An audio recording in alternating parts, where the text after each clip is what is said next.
Dans quelques instants, nous retrouverons le père Biagio Virgiti, prêtre corse, incardiné à Madagascar, mais actuellement à la paroisse Saint-Honoré-des-Laux à Paris. Il nous propose les commentaires de la parole de ce dimanche. Bonne écoute.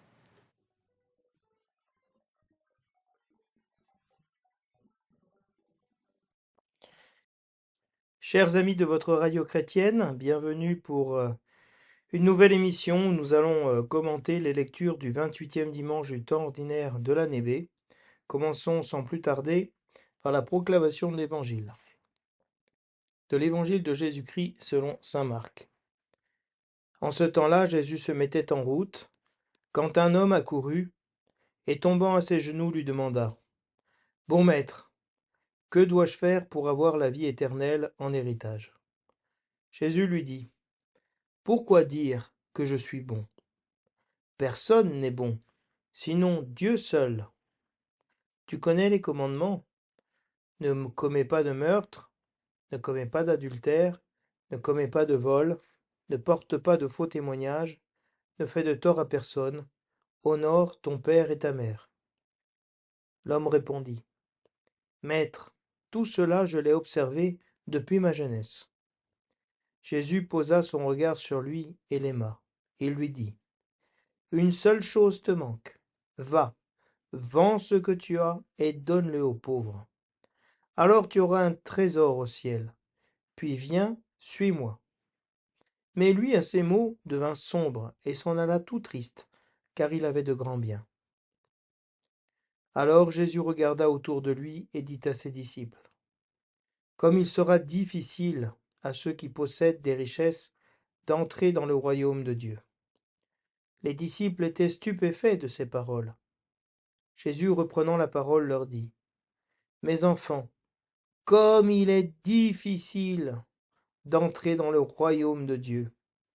Il est plus facile à un chameau de passer par le trou d'une aiguille qu'à un riche d'entrer dans le royaume de Dieu. » De plus en plus déconcertés, les disciples se demandaient entre eux : « Mais alors, qui peut être sauvé ? » Jésus les regarde et dit : « Pour les hommes, c'est impossible, mais pas pour Dieu, car tout est possible à Dieu. » Pierre se mit à dire à Jésus : « Voici que nous avons tout quitté pour te suivre. » Jésus déclara : « Amen, amen, je vous le dis.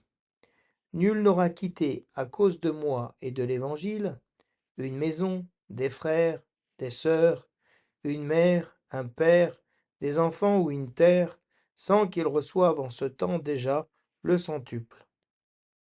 Maison, frères, sœurs, mères, enfants et terre, avec des persécutions, et dans le monde à venir, la vie éternelle. »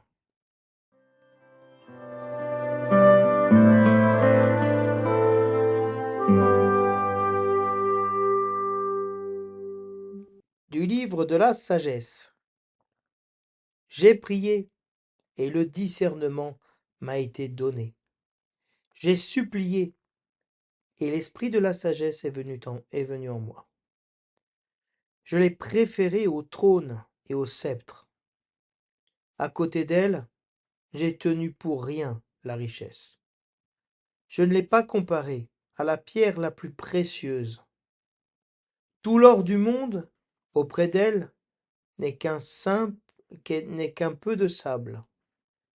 Et en face d'elle, l'argent sera regardé comme de la boue. Plus que la santé et la beauté, je l'ai aimée.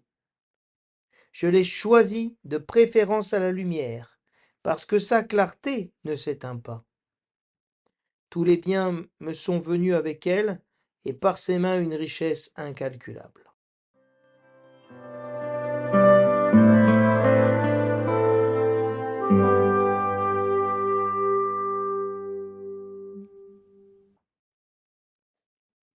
Le refrain du psaume nous dit : « Rassasie-nous de ton amour, Seigneur, nous serons dans la joie.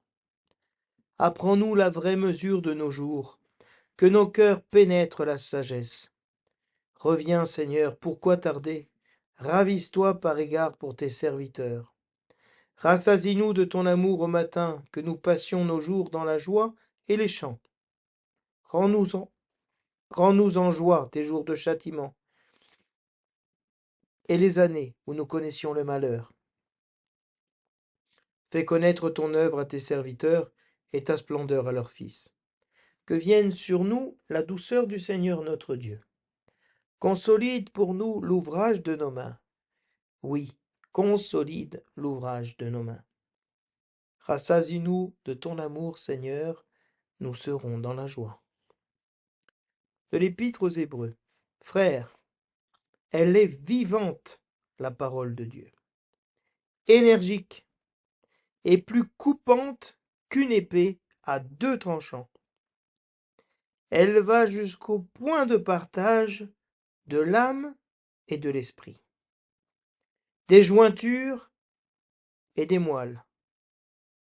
Elle juge des intentions et des pensées du cœur. Pas une créature n'échappe à ses yeux. Tout est nu devant elle, soumis à son regard. Nous aurons à lui rendre des comptes. Parole du Seigneur.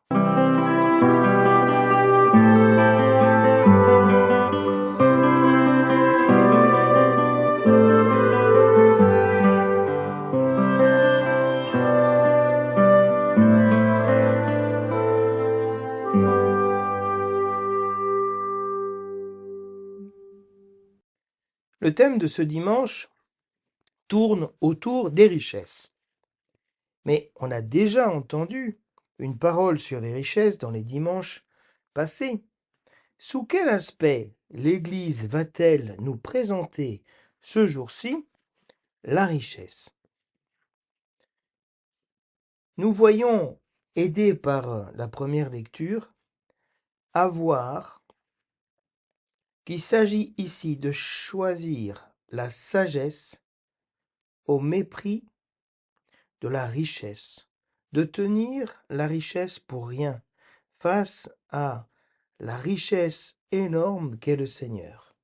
Donc de pouvoir choisir le Seigneur et délaisser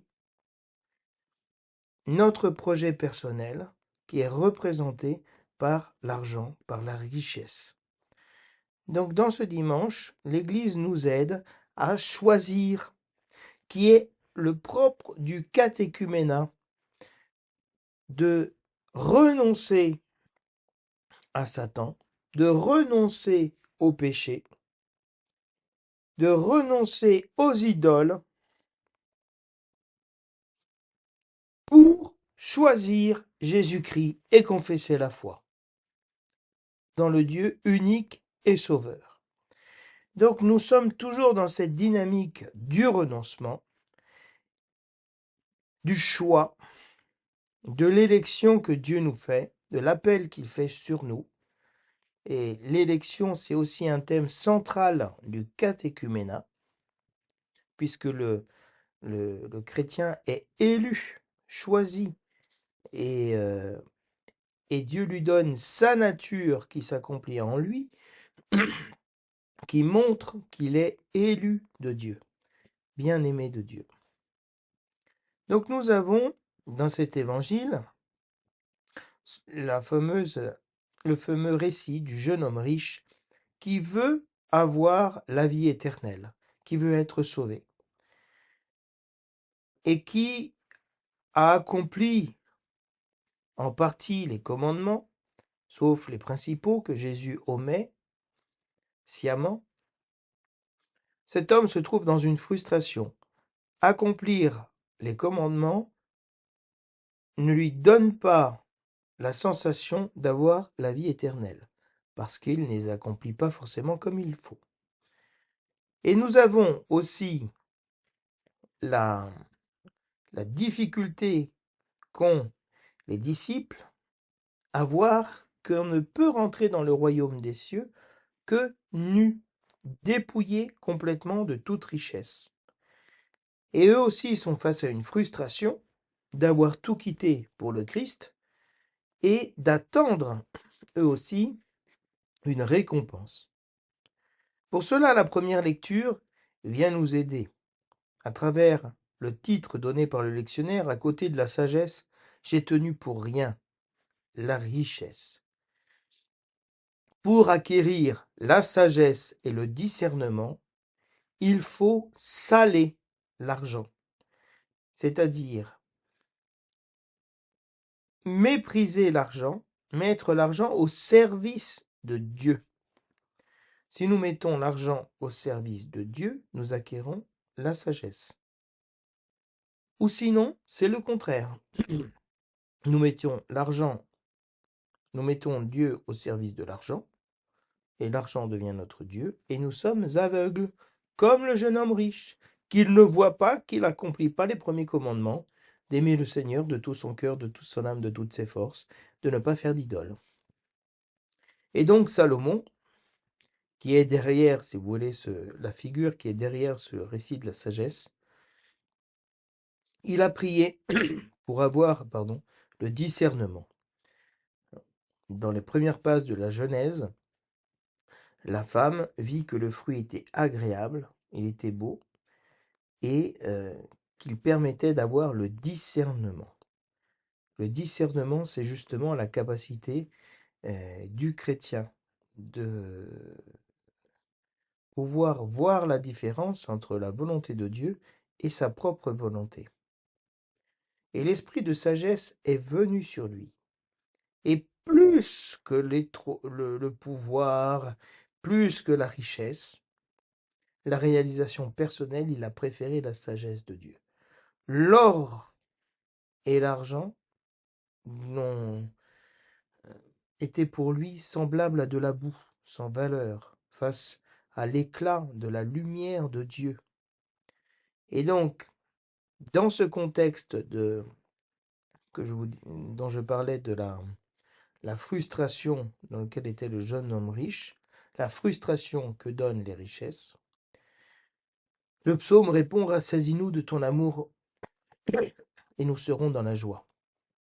C'est vraiment l'amour de Dieu qui rassasie, qui comble, qui enlève cette insatisfaction, qui rassasie, qui fait connaître la vérité. Alors cette parole qui est donnée au jeune homme riche, va, vends tous tes biens, donne-les aux pauvres, puis viens, suis-moi et tu auras la vie éternelle.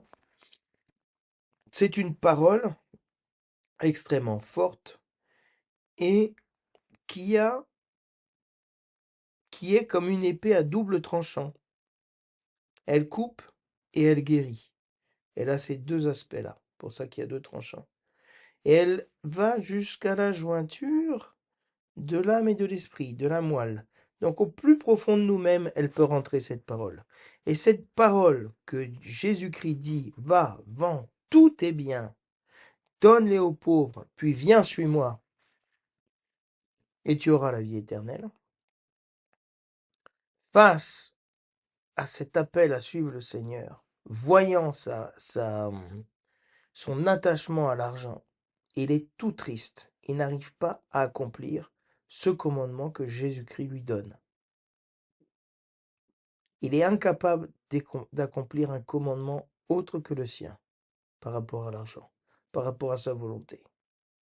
Et donc cette parole, elle vient vraiment l'aider à voir où est son cœur. Est-ce que son cœur est tout à Dieu ou il est tout à lui-même? Et donc la parole, elle nous met à nu devant nous-mêmes et devant Dieu. Et elle vient juger les intentions de notre cœur, mais juger dans le sens discerner. Hein. En grec, c'est krino. Elle vient critiquer, si vous voulez, juger, faire une séparation, rendre évident. Donc, dans ce dimanche, la parole de Dieu vient avec incision nous parler de notre cœur, de l'insatisfaction dans laquelle il se trouve lorsqu'on met notre cœur dans les richesses. Et l'invitation à mettre notre cœur dans le Seigneur qui nous rendra plus que les richesses. Parce que Dieu est riche en miséricorde.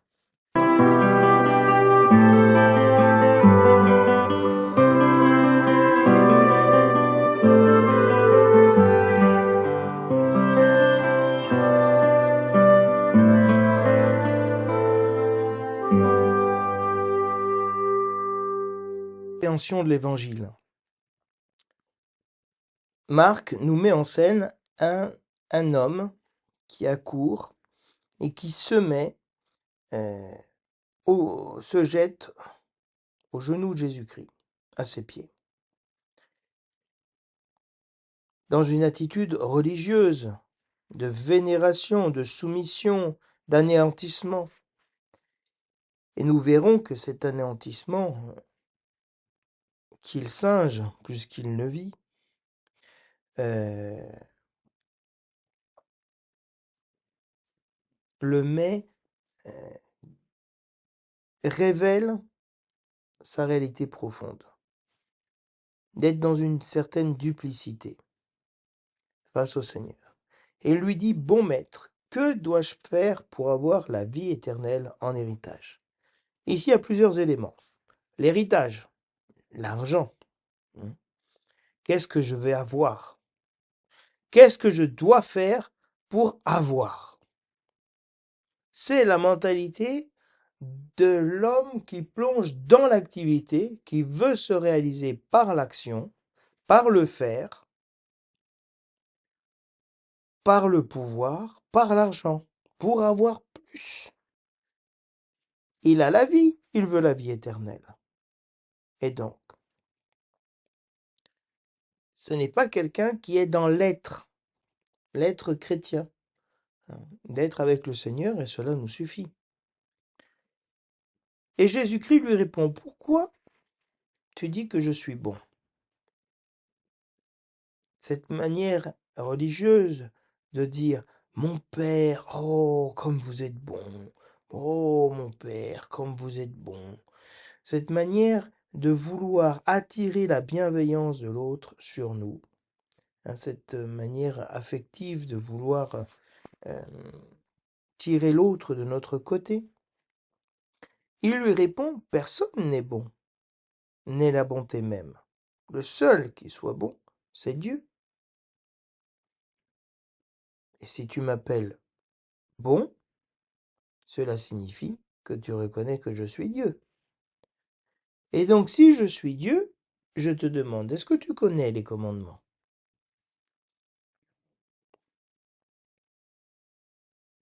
Et Jésus-Christ va lui, comment dire, lui citer un certain nombre de commandements. Mais Jésus-Christ ne va pas commencer par les premiers commandements, la table qui parle de Dieu. Il y a deux tables dans les commandements, des commandements envers Dieu et des commandements envers le prochain.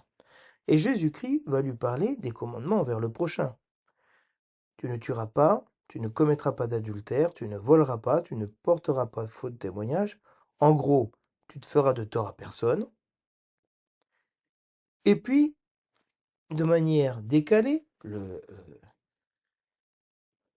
commandement « honore ton père et ta mère », qui est le quatrième, se retrouve à la fin. De manière surprenante. Mais c'est le commandement auquel est promis une récompense. Fais cela et tu auras la vie.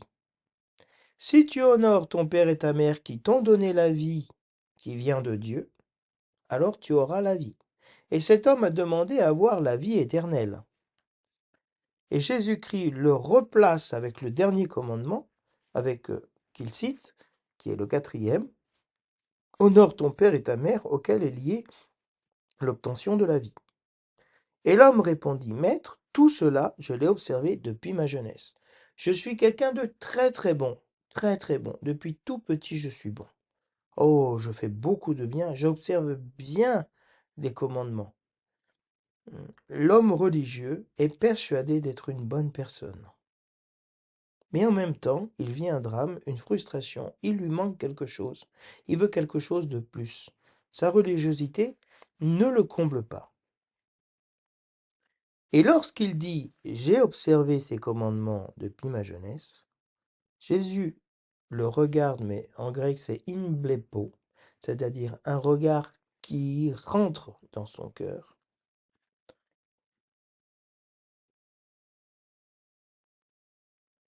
Et il l'aima. Le verbe c'est agapei.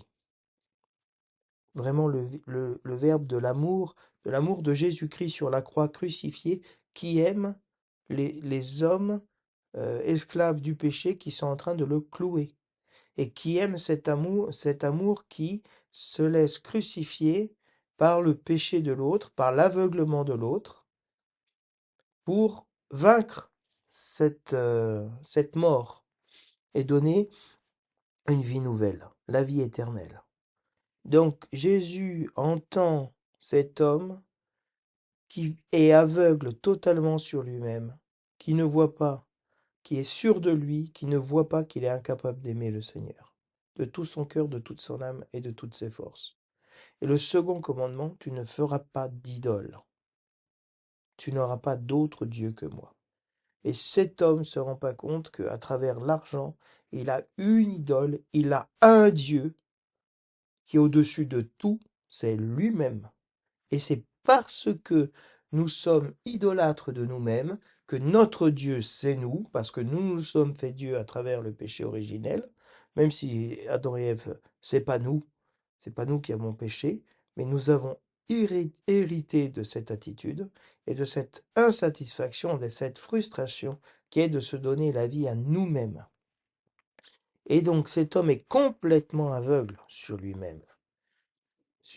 Il pense faire le bien, mais il n'est pas heureux. Et Jésus-Christ l'aime parce qu'il c'est un vrai pauvre. Vrai pauvre parce que véritablement aveugle sur lui-même. Et le Seigneur lui dit, bien, une seule chose te manque. Tu as tout fait, tu as tout observé. Alors, une chose, encore, tu as besoin. Tu as besoin encore d'une chose, hein, qui te manque, que tu n'as pas. Va, vends ce que tu as, tout est bien, donne-le aux pauvres. Alors tu auras un trésor dans le ciel. Puis viens, suis-moi. Le Seigneur le renvoie à faire quelque chose. Ce qu'il voulait faire, qu'est-ce que je dois faire pour avoir l'éternel? Très bien, tu prends toutes tes richesses, tout ce que tu as, tu le vends. On ne peut pas servir Dieu et l'argent. Et donc, tu veux servir Dieu, tu prends l'argent et tu le vends. Tu donnes aux pauvres, à ceux qui en ont besoin, ceux qui ne pourront pas te le rendre, aux vrais pauvres que tu ne vois pas que tu es. Et alors tu auras un trésor dans le ciel. Tu veux la vie éternelle? Je te donne un trésor dans la vie éternelle. Mais en fait, il va s'en aller tout triste, comme va dire la parole, parce qu'il avait bon nombre de richesses et qu'il voulait la richesse sur la terre, pas dans la vie éternelle. Puis viens, suis-moi. Donc mets-toi à mon école. Viens avec moi. Vis de l'évangile. Tu veux la vie éternelle? Avec moi, tu auras la vie éternelle. Je suis la vie éternelle, dit Jésus. Et l'homme, à ces mots, en écoutant ça, tel une parole, une épée à double tranchant qui va jusqu'à la jointure de son âme et de son esprit, il prend un coup en plein cœur et devient tout triste, car il avait de grands biens, et il devient triste parce qu'il y était attaché. Il devient sombre, son visage est abattu et il est triste. Lorsque Dieu va visiter Caïn, qui n'a pas qui a fait une offrande à Dieu et que Dieu n'a pas agréé, mais il a agréé l'offrande de son frère, le visage de Caïn est sombre, abattu, triste, parce que sa volonté, son objectif ne s'est pas accompli. Et l'objectif de Caïn, c'était d'être le meilleur, d'être le premier, de se réaliser. Et ici, cet homme riche se trouve face à la tristesse que donne l'attachement à l'argent. La liberté avec l'argent, par amour pour le Seigneur, donne beaucoup de joie. L'attachement à l'argent donne beaucoup de tristesse. Et voilà pourquoi cet homme, comme chacun d'entre nous vit ce drame, d'être esclave de lui-même, de l'argent, de tout ça, et d'être triste, mais d'avoir en même temps cette aspiration au bonheur total, complet de la vie éternelle. L'évangile continue en disant que Jésus regarde autour de lui et se sert de l'événement de ce jeune qui vient à lui, qui est incapable de renoncer à ses richesses. Et Jésus-Christ va justifier quelque part cet homme en disant comme il sera difficile à ceux qui possèdent des richesses d'entrer dans le royaume des cieux. Ça va être difficile pour celui qui a de l'argent parce qu'il a un attachement sur cette terre. Heureux les pauvres parce qu'ils n'ont rien à s'attacher. Ils peuvent s'attacher au Seigneur. Et donc, Jésus-Christ nous dit que c'est possible d'être libéré des richesses, libéré de cette tristesse de l'attachement des richesses. Mais c'est difficile pour nous. Donc, si c'est difficile pour nous, qu'est-ce qui va se passer? À ce moment-là, les disciples disent, mais Seigneur, euh, ils sont stupéfaits, ils sont scandalisés. Normalement, la richesse, c'est un signe que Dieu t'a béni. Pourquoi tu dois renoncer à ça? Et Jésus nous dit, il est difficile d'entrer dans le royaume des cieux. C'est difficile de rentrer dans le royaume des cieux. Et surtout si on est riche. C'est plus facile à un chameau, que c'est quand même très grand, de rentrer dans le petit trou de l'aiguille, c'est-à-dire une chose impensable. Une chose impossible, c'est plus facile que de se détacher des richesses. Un riche, il ne peut pas rentrer dans le royaume de Dieu. Parce qu'il est plein de lui-même, plein de richesses. Et pour entrer dans le royaume des cieux, il faut se faire petit, il faut se dépouiller.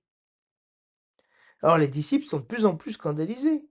Et ils se disent, mais c'est pas possible, alors qui va être sauvé? Qui va être sauvé? Qui peut être sauvé? Et Jésus répond de manière encore plus dure, plus tranchante. Pour les hommes, c'est impossible. Pour vous, c'est pas possible de vous sauver. Mais pour Dieu, c'est possible. À Dieu, tout est possible.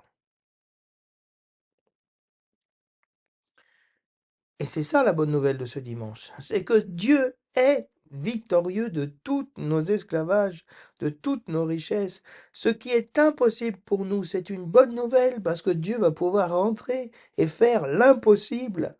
Parce que à Dieu, rien d'impossible. C'est ce que dira l'ange à la Vierge Marie.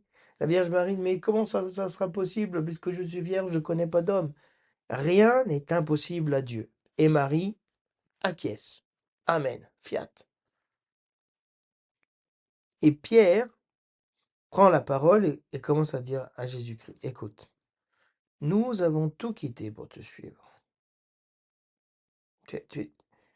Qu'est-ce que tu nous donnes? Nous, on a tout quitté. On va quand même rentrer nous aussi dans le royaume des cieux. Donc l'attitude de Pierre, implicitement, c'est la même que le jeune homme riche. Voilà, qu'est-ce que je peux faire pour avoir la vie éternelle? Tu m'as dit de me détacher des richesses. Moi, j'ai tout quitté, mon père, mon entreprise, mes barques, mes poissons, pour toi. Euh, voilà, qu'est-ce qui va se passer pour nous? Et Jésus le rassure. Nul n'aura quitté à cause de moi. À cause de moi. À cause de Jésus-Christ et de l'Évangile. Du royaume des cieux. Maison, frères, sœurs, mère, père, enfants, terre. Sans recevoir, déjà ici-bas, le centuple. 100 fois plus. Tu donnes un au Seigneur, le Seigneur te donne 100. Avec des persécutions, pour me suivre, il faut prendre sa croix et donc rentrer dans les persécutions, d'être chrétien, d'être maltraité et recevoir la vie éternelle. Donc la clé, c'est recevoir, tout quitter pour le Seigneur, va avant tes biens, puis suis-moi et entre avec moi dans les persécutions, dans le rejet de la lumière, de la folie de l'Évangile, pour avoir la vie éternelle. Donc il y a un véritable renoncement. Mais l'enjeu en vaut la chandelle. Le jeu en vaut la chandelle. L'enjeu est considérable, la vie éternelle. Et donc la bonne nouvelle, c'est que Jésus-Christ va nous donner la vie éternelle, que en le suivant, on va pouvoir entrer dans les persécutions, que en lui faisant confiance, lui va pouvoir nous libérer de notre attachement malade aux richesses. Et cette parole, elle s'est accomplie. Les apôtres ont vécu de cette manière-là. Saint Antoine du désert rentre dans une église un jour et écoute l'évangile du dimanche qui est celui-ci. Il vend ses biens, le donne aux pauvres et va suivre le Seigneur. Et il devient Saint Antoine. Et le Seigneur nous a donné à beaucoup d'entre nous de faire cette expérience. Et alors on peut dire, avec la première lecture, qu'on a acquis le discernement à travers le fait de se détacher des biens. Va, vends tous tes biens. Cet appel à vendre les biens, c'est l'appel à se libérer de l'idolâtrie.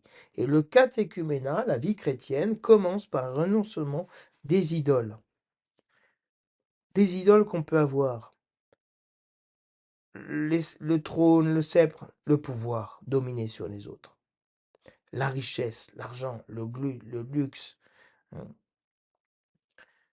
les pierres précieuses, l'or, eh bien, la beauté, la santé, voilà la lumière, des richesses incalculables, voilà ce qui nous attire. Et le Seigneur nous dit que la sagesse, le discernement, la connaissance de Dieu, face à toutes ces idoles qui brillent, c'est des ténèbres, c'est de la boue, c'est du sable. Ça n'a rien de précieux. Ça n'a aucun éclat. Et Dieu nous donne tous ses biens. Tous les biens me sont venus avec la sagesse. Par ses mains, une richesse incalculable. Donc Dieu ne veut pas que nous soyons pauvres. Dieu veut que nous mettions nos richesses derrière lui, que nous le mettions au centre de notre vie. À ce moment-là, lui se sert de l'argent pour nous servir. De fait, les grands saints, comme par exemple Saint Jean Bosco ou Saint Vincent de Paul, ont été des saints qui ont méprisé l'argent. Et l'argent les courait après eux. Plus on est libre avec l'argent, plus l'argent nous suit. Et plus on est attaché à l'argent, plus l'argent nous fuit. Donc on peut dire avec le psaume, rassasie-nous de ton amour, Seigneur. C'est ton amour qui va me rassasier, qui va me combler, qui va me donner la vie éternelle. Et je serai vraiment dans la joie. Et pour cela, donne-moi le discernement, la sagesse, pour connaître la vraie mesure de mes jours, de donner vraiment la vraie mesure, le vrai poids aux choses que je vis, pour que mon cœur pénètre la sagesse et ne soit pas attristé par l'attachement aux richesses. Rassasie-moi de ton amour au matin, dès le matin, pour qu'on puisse passer les jours dans la joie et les chants, y compris dans les jours de persécution, les jours de châtiment. Dans les années où nous connaissions le malheur, ta sagesse nous permet d'avoir la vie éternelle au milieu des persécutions, au milieu de la pauvreté. Ça, c'est l'œuvre du Seigneur. La splendeur de Dieu, la gloire de Dieu. Cette douceur qui vient de Dieu. Quand on quitte l'esclavage de l'argent, on reçoit la douceur de Dieu. On demande au Seigneur de consolider l'ouvrage de nos mains, c'est-à-dire notre action qui est pour le Seigneur. Alors vraiment, on peut dire avec l'Épître aux Hébreux que cette parole, elle est vivante. La parole de Dieu, elle est vivante, elle est pleine d'énergie. Elle nous donne la force. Sur une parole, si je dis Amen à cette parole, je conçois Jésus-Christ dans mon cœur comme la Vierge Marie. Je quitte tout, je vends mes biens, je le donne aux pauvres, comme saint Antoine. Et il y a une radicalité dans l'évangile qui est très importante. Parce que face à Dieu qui est tout, on ne peut vendre que tous nos biens. Parce que pour avoir le tout, il faut tout. L'équivalent, c'est tout. Face à Dieu, il n'y a que le tout, la totalité qui ne peut valoir. Pour ça, tu aimeras le Seigneur de tout ton cœur, de toute ton âme, de toutes tes forces, parce que Dieu est tout. Et donc cette parole, elle vient comme une épée à deux tranchants. Un tranchant pour inciser, un tranchant pour guérir.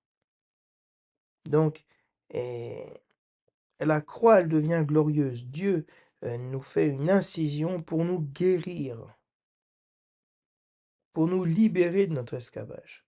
Parce qu'entre notre âme et notre esprit, hein, entre notre corps et notre esprit, il y a un combat, une lutte. La chair veut habiter cette terre et jouir de ses biens. Et l'esprit veut être libéré du matériel pour aller vers Dieu. Et donc c'est dans ce combat que vient la parole de Dieu, pour justement briser nos liens avec le monde matériel et nous unir au Seigneur. Hein, la jointure de la moelle au plus profond de notre être. Hein. Elle va même juger, cette parole, les intentions de notre cœur. Juger veut dire discriminer, faire la différence, hein, nous aider à discerner. Elle fait la vérité sur notre cœur. Et on a tous besoin d'avoir la vérité sur notre cœur tous les jours. Et pour ça, sans écouter la parole de Dieu, on ne peut pas avoir une vérité sur nous-mêmes. Savoir qui nous sommes, où en sommes-nous, où en est notre cœur. Et donc, personne n'échappe aux yeux du Seigneur à la parole de Dieu. Et face à la parole de Dieu, on est nu, on est sans défense. On ne peut pas se justifier, on ne peut pas se cacher. On est soumis au regard vrai, aimant de la parole, comme Jésus-Christ qui regarde cet homme, esclave de lui-même, esclave de l'argent, et qui nous aime. Et donc à cette parole, on doit rendre des comptes. Est-ce que moi, j'ai fait cette expérience? Est-ce que c'est possible? Dans l'Église, c'est possible de vivre cette parole. À nous, c'est impossible, mais Dieu est capable de nous donner la vie éternelle. Donc je vous souhaite, chers amis auditeurs, un très bon dimanche dans le Seigneur, qu'ils viennent tous nous libérer de notre projet, de notre attachement aux richesses, pour recevoir gratuitement le don de la sagesse, hein, et de la connaissance et de l'amour de Dieu. Je vous dis à la semaine prochaine.